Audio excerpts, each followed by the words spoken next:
Michael Posner provides a key to understanding how students process information and offers insight on when you should move on in the lesson progression or revisit prior exercises, skills, and movements. Fitz and Posner suggested that when people learn something new, they go through a process moving through 3 specific phases of learning. Cognitive phase, in which the person identifies and develops the component parts of the skill. This involves forming a mental picture of the skill. Associative phase, in which the person links the component parts into a smooth action. This involves practicing the skill and using feedback to perfect the skill. Autonomous phase, in which the person develops the learning skill so that it becomes automatic, with little or no conscious thought or attention while performing the skill. Not all performers reach this stage. Learning physical skill requires the relevant movements to be assembled, component by component, using feedback to shape and polish them into a smooth action. The skill must be rehearsed regularly and correctly. The teaching model. One of the pillars of the PSIA's AASI's education system is its teaching model, which encourages instructors to consider students' traits, student makeup, and formulate a lesson plan and structure behavior that creates a learning partnership with students. Table 1.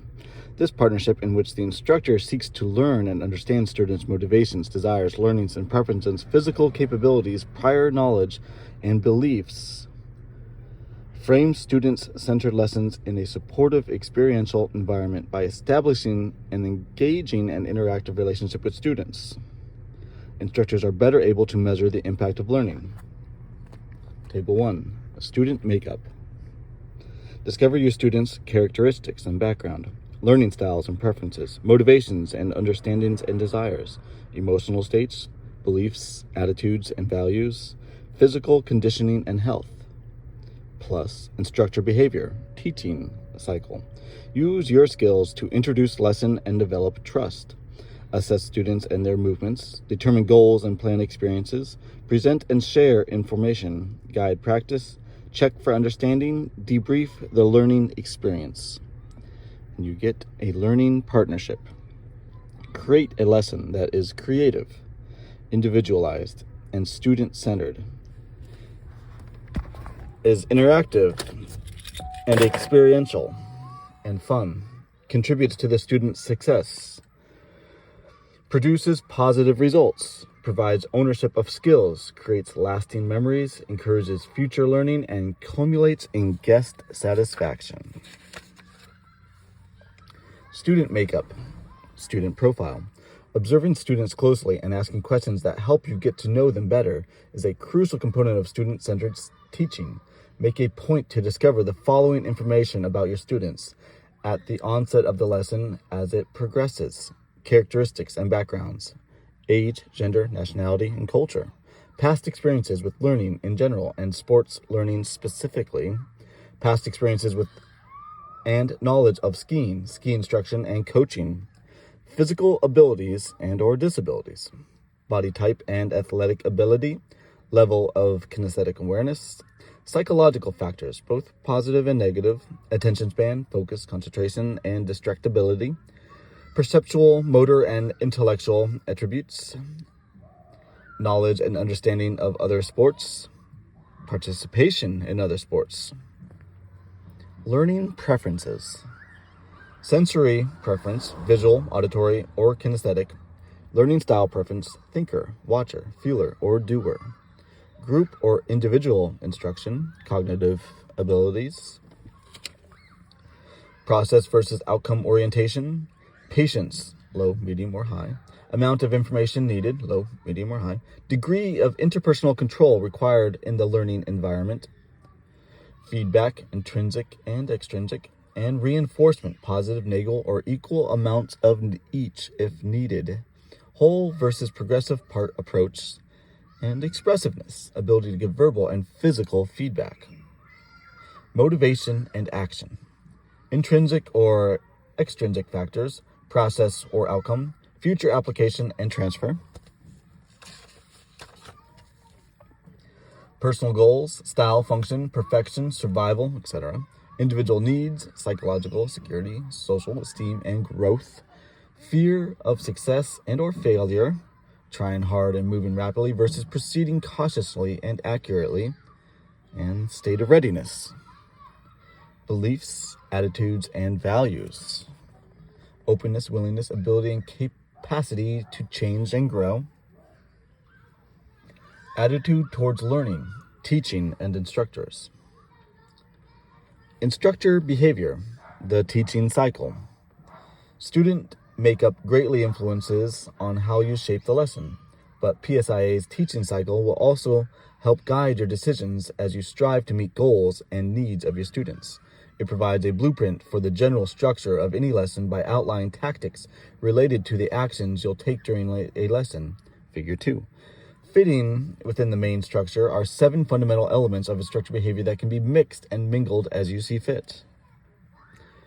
Introduce lesson and develop trust. Assess students and their movements. Determine goals and plan experiences. Present and share information. Guide practice. Check for understanding.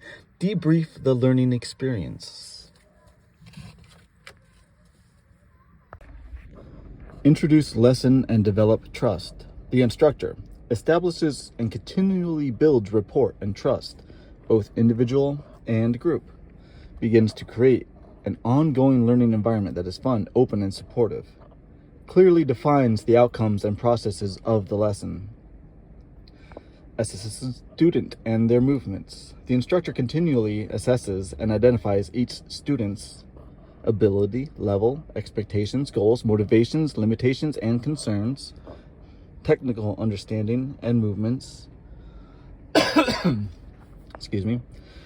i.e., which movement pools need to be addressed, previous experience with skiing and other sports, learning style, profile, visual, auditory, kinesthetic, thinker, watcher, feeler, doer, etc., desired amount of information versus action, preferred type of feedback and reinforcement, positive, negative, or both, process or outcome orientation, attention span and capacity, level of external and internal distraction, willingness, ability, capacity, and desire to learn and to change, fears and apprehensions.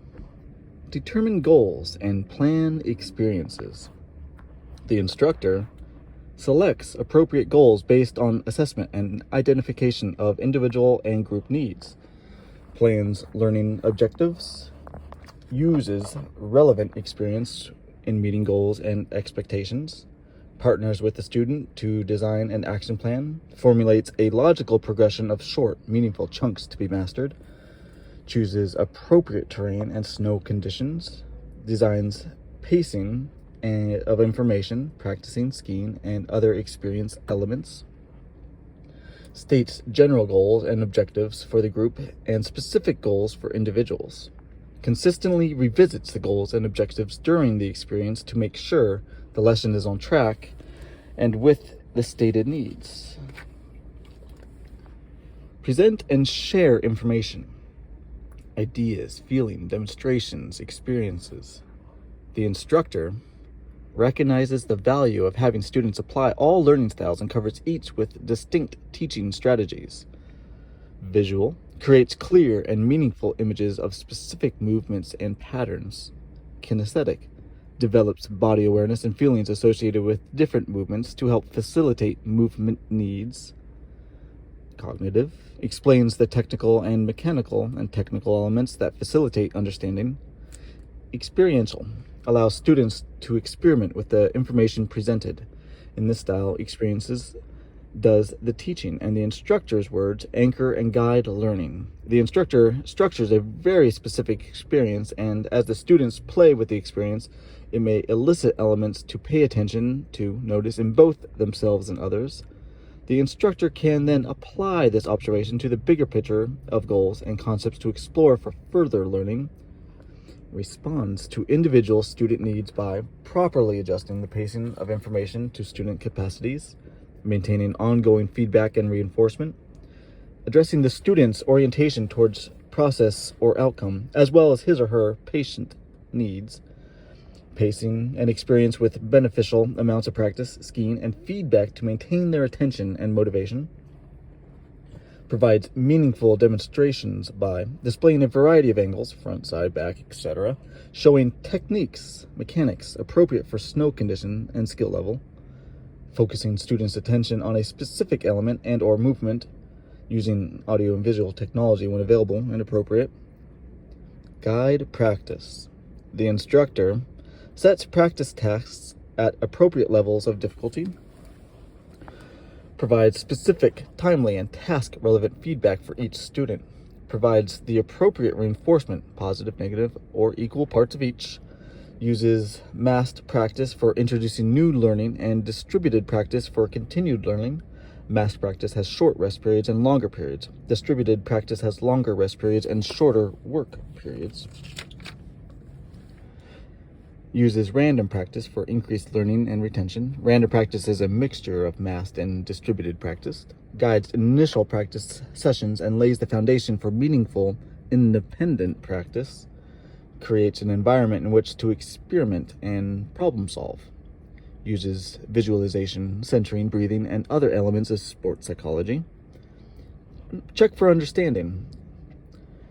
The instructor then verifies the level of physical understanding based on demonstrated performance consistent with the lesson, verifies the level of cognitive understanding based on verbal responses consistent with the lesson objectives, uses a variety of techniques for extract information, and debrief the learning experience. The instructor then engages the students to draw out experiences and insights using a variety of techniques, reviews goals and objectives with the student and communicates and elicits accomplishments, encourages sharing of stories and celebrates success, previews the next opportunities and or steps and encourages further development, establishes independent practice guidelines. Effective feedback. Feedback is essential to development. It promotes understanding, helps correct mistakes before they become habits, reinforces positive behaviors, and encourages desirable movements, pulls, blends, and skill sets, thereby helping students achieve their goals.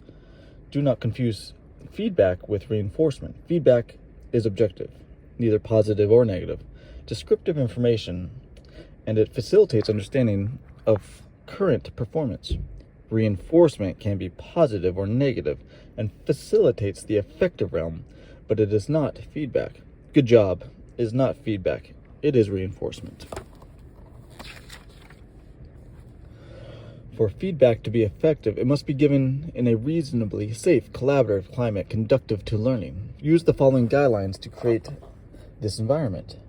Explain your purpose. Help students develop, be more effective, understand others' perceptions, or make better choices. Establish trust. To demonstrate trustworthiness, let students know what to expect from the feedback process. Do what you say and act with their best interests in mind. Work to understand the student. Pay attention to what the students say and how they say it. Ask questions to discover their view of the sport and then make sure they feel understood, accepted, and validated. Invite students to shape the feedback process. Feedback is threatened or intimidating to some. They perceive the coach as a power figure, so balance the power by sharing decisions and control with the student.